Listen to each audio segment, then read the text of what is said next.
आता आपल्या आवडत्या मालिकेचे संपूर्ण भाग मालिका प्रसारित झाल्यानंतर लगेचच पाहू शकता फक्त सन नेक्स्ट वर. भारतातील प्रेक्षकांसाठी मोफत सेवा. स्वानंदीची बहीण आहे हो. म्हणजे आपल्याला जितका राग येतो ना स्वानंदीचा, त्यापेक्षा 100 पटीने जास्त हिला राग येतो तिच्या बहिणीचा. ही कार्तिकी जर आपल्या घरात राहिली ना तर ते आपल्याच फायद्याचं आहे ना.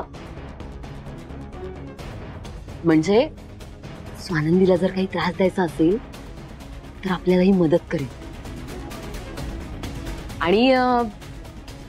आणि दुसरी गोष्ट म्हणजे ही आपल्या घरातली सगळी कामं करेल मम्मा, आणि अर्ध्या पगारात करेल. फायद्याचंच आहे ना. हा हो हो हो मॅडम, मी तुमच्या घरातली सगळी कामं करीन. बघा आहे की नाही फायद्याचं. ठीक आहे, तुम्ही थांबा खाली, साहेब वरती असतील, मी निरोप घेऊन येतो.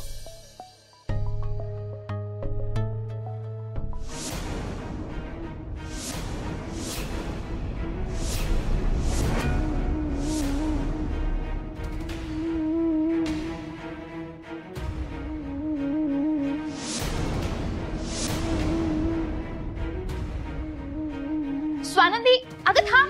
स्वानंदी, स्वानंदी, अगं मला पाहून अशी निघून का जातेस? तू अजून पण रागावलीस माझ्यावर. अगं विश्वास ठेव माझ्यावर. मी तुझं काही पण वाईट करायला नाही आले. तुझ्या लग्नात पण तर आले होते ना मी. अगं तुझ्या आनंदातच माझा आनंद आहे स्वानंदी.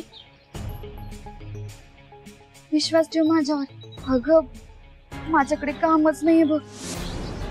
सगळीकडे काम शोधत होते, मला तुझी आठवण आली. आणि तुझ्याशिवाय आणखी कोण आहे ग माझं? हा, एवढं श्राद्ध पक्ष गेलं आणि आईचं श्राद्ध नाही करता आलं मला स्वानंदी. माझी परिस्थिती काय आहे ना मलाच माहितीये. माझ्यावर विश्वास ठेव. मला तुझं काही पण वाईट करायचं नाहीये. हे बघ, जर तुझ्या मनात अजून पण काही असेल ना तर झालं गेलं सगळं विसरण. तुझ्या तायडीकडे बघून हस ग, तिला माफ कर. ए कार्तिकी, काय नाटकं चालू आहे तुमची?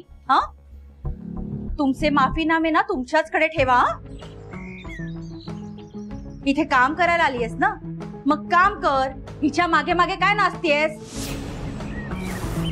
एक तर ही काम चुकार, आता हिची बहीण काम चुकार नाही निघाली म्हणजे मिळवलं. चल चल लाग कामाला. होय मॅडम. अहो मी कामाला चालले आणि तुमची सगळी कामं करणार. ते काय, मी खूप दिवसांनी भेटले ना स्वानंदीला, तर थोडं भरून आलं. तुम्ही मला थोडासा वेळ द्या ना, मी हिला भेटून